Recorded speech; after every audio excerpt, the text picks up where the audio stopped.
तर सध्या आरक्षणाचं राजकारण जे आहे ते सुरू आहे त्या संदर्भातल्या टॉप 9 बातम्या पाहूया।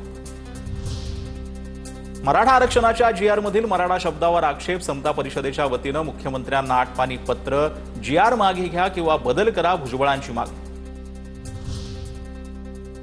सरकारनं आता जीआर मध्ये काही गडबड केल्यास महाराष्ट्र बंद करणार, हैदराबाद गॅजेटच्या जीआर विरोधात कोर्टात गेल्यास ओबीसींचंही 16% आरक्षण गेलंच म्हणून समजा, मनोज जरांगेंचा इशारा।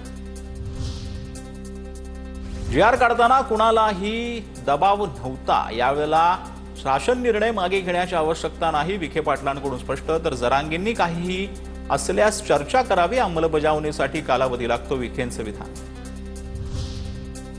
मराठा आरक्षणाच्या जीआर काढण्यापूर्वी दाखवला नाही, मराठा आरक्षणाच्या जीआर बाबत मंत्री छगन भुजबळांची प्रतिक्रिया। मराठा आरक्षणाचा जीआर काढण्याआधी भुजबळांशी चर्चा केली होती, ओबीसी समाजाला धक्का लागणार नाही हे भुजबळांना सांगितलं होतं, उपमुख्यमंत्री एकनाथ शिंदेंकडून स्पष्ट।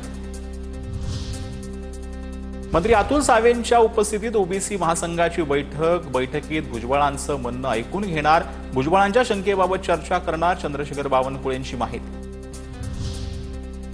मुख्यमंत्री फडणवीसांनी छगन भुजबळांना जेलमध्ये टाकलं पाहिजे, तर जीआरला हात लावला तर आम्ही सरकारला शांत बसू देणार नाही, जालन्यातून मनोज जरांगेंचा इशारा।